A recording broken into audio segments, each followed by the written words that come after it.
Boa noite, amados. É um prazer estar aqui com os irmãos online para mais um estudo bíblico da nossa igreja. E nós vamos dar sequência no texto de Deuteronômio 5, agora do verso 9 até o verso 10, e fechando então esse bloco de meditações de Deuteronômio 5. Vamos fazer a leitura da palavra de Deus desses dois versículos, Deuteronômio 5, o verso 9 e verso 10. Verso 9 começa dizendo o seguinte: Não te prostrarás diante deles, nem lhes prestarás culto, porque eu, o Senhor, o teu Deus, sou Deus zeloso, que castigo os filhos pelo pecado de seus pais até a terceira e quarta geração daqueles que me desprezam. Mas trato com bondade até 1000 gerações os que me amam e guardam os meus mandamentos. Vamos orar ao nosso Deus. Senhor nosso Deus, nós agradecemos porque o Senhor tem nos sustentado, o Senhor tem nos fortalecido, ó Pai. O Senhor tem tomado conta de nossas vidas, ó Deus.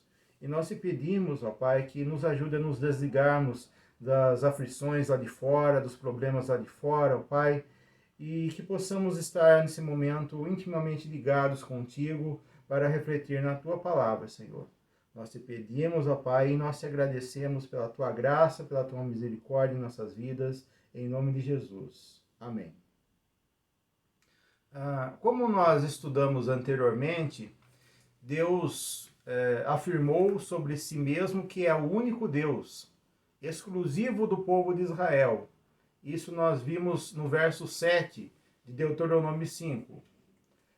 Na sequência, o reverendo Gerson trouxe a explanação anterior, a ordem de Deus de não fazer representações físicas, como estátuas ou imagens para se curvar diante delas e para adorar, coisa que os egípcios e os povos gentios faziam, conforme nós estudamos no verso 8 e verso 9.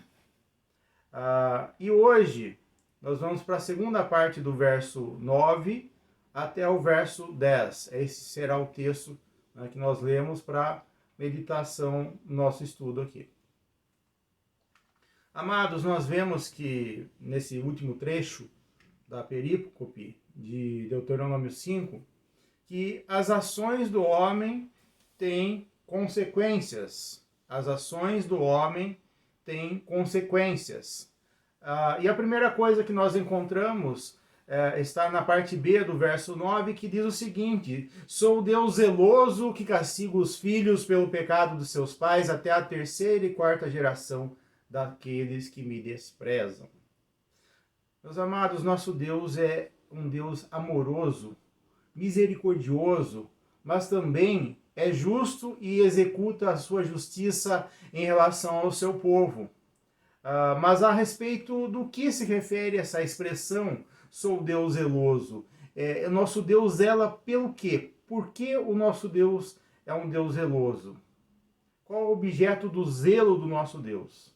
Amados, Deus zela por seu próprio nome, pela sua própria adoração, que deve partir de nós, que fomos feitos para adorar o seu nome e usufruir da sua presença.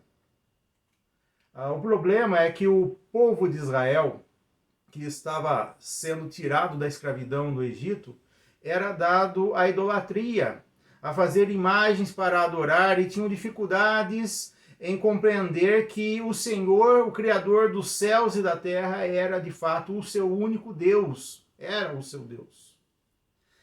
Uma expressão corrente no acompanhamento do povo por Deus, desde a saída do Egito até pelo deserto, era a seguinte expressão: e sabereis que eu sou o seu Deus. Se você olhar pelo Êxodo, você vai notar bastante essa expressão: e sabereis que eu sou o seu Deus. Mas não é que no meio do deserto, sendo conduzidos por Deus, alimentados por Deus com o pão do céu e com as codornizes, aliviados por Deus do seu calor pela nuvem que os seguia durante o dia pelo deserto, pelo calor do deserto, e também a coluna de fogo que durante a noite os conduzia, aquecendo-os no frio deserto da noite. Com toda essa presença e ação de Deus na vida deles, ainda eram inclinados à adoração de outros deuses e a fazer imagens e se prostrar diante delas para adorar. Contudo, isso não ficou impune. Qual foi a consequência da rebeldia do povo? Caíram mortos no deserto e não entraram na terra prometida. A carta aos Hebreus narra isso. Diz o seguinte lá em Hebreus 3, de 16 até o 19. Quem foram os que ouviram e se rebelaram? Não foram todos os que Moisés tirou do Egito? Contra quem Deus esteve irado durante 40 anos? Não foi contra aqueles que pecaram, cujos corpos caíram no deserto? E a quem jurou que nunca haveriam de entrar no seu descanso? Não foi aqueles que foram desobedientes? Vemos assim que foi por causa da incredulidade que não puderam entrar. Então vejam Deus falando nessa carta aos Hebreus, né, através do autor de Hebreus, que o povo de Israel, mesmo sendo tirado da escravidão do Egito, eles foram rebeldes. E Deus fez o povo caminhar em círculos pelo deserto com seu servo Moisés e foi removendo os idólatras do meio do povo. Os que entraram na terra prometida foram de uma nova geração do povo e não foram aqueles que haviam saído da escravidão egípcia. Não foi a geração que saiu da escravidão do Egito. Antes foi uma nova geração que entrou na terra prometida. Amados, pecado tem consequência. E como vemos no verso B, essas consequências podem afetar até gerações que vêm depois da que agiu pecaminosamente. Diz o texto: castiga os filhos pelo pecado de seus pais até a terceira e quarta geração daqueles que me desprezam. Isso não é uma que é chamada por alguns como maldição hereditária. Alguns dizem isso, que seria aí uma espécie de maldição hereditária. Mas, na verdade, há uma herança de consequências, o que é diferente de uma maldição hereditária. Por exemplo, o povo de Israel ele foi escravizado outras vezes pela sua rebeldia em relação a Deus. E quem havia sido rebelde eram os pais. Já quem padeceu na escravidão foram seus filhos e netos, juntamente com eles que pecaram contra Deus.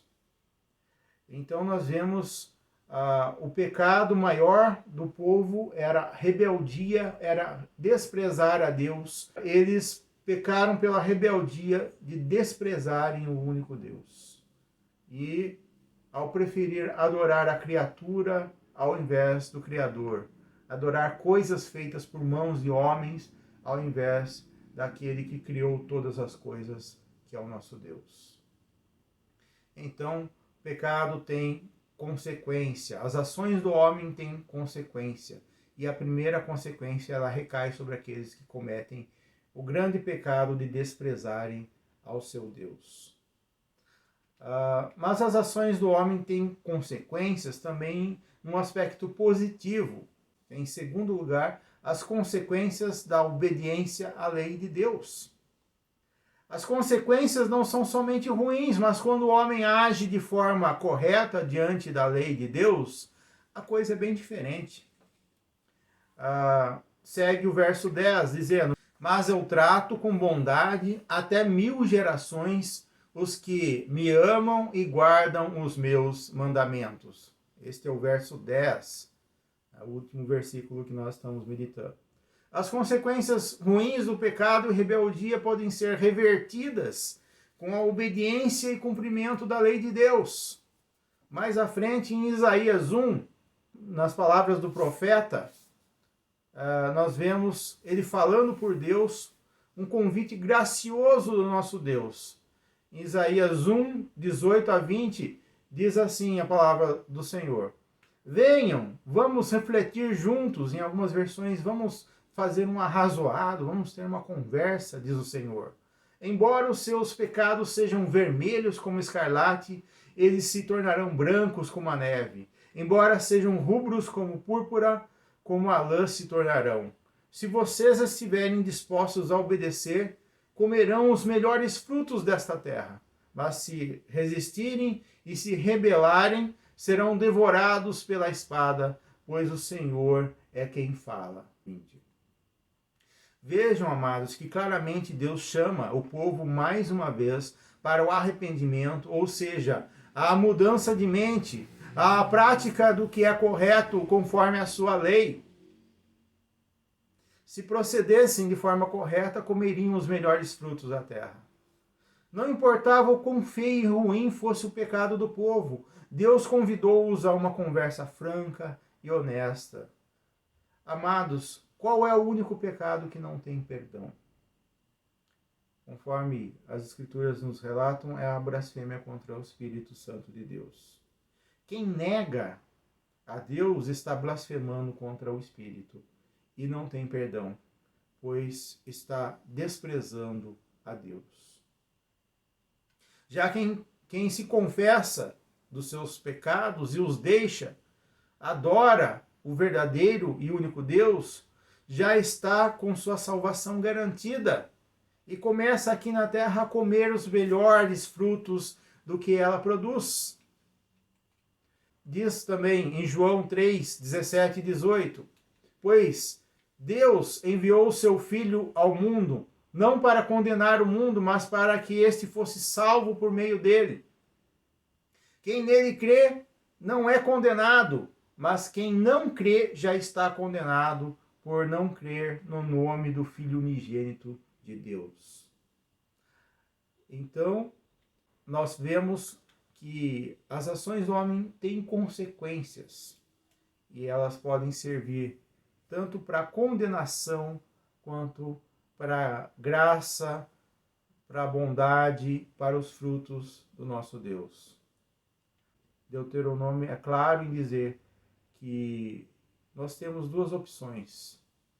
Ou podemos ser rebeldes e rejeitar ao nosso Deus e colher a consequência disto, né, que é morte e destruição, ou nós podemos ser fiéis a Deus, podemos adorar ao nosso único Deus e podemos seguir a sua lei e obter dele os frutos dessa ação, né, de estar voltados para o nosso único Deus, para o nosso Deus Criador. Que Deus nos encha de fé e perseverança em cumprir a sua lei. Que sempre estejamos adorando somente a Ele, nosso único Deus, pois além de salvos, a presença de Deus é que faz toda a diferença em nossas vidas. Que Deus assim nos abençoe. Amém.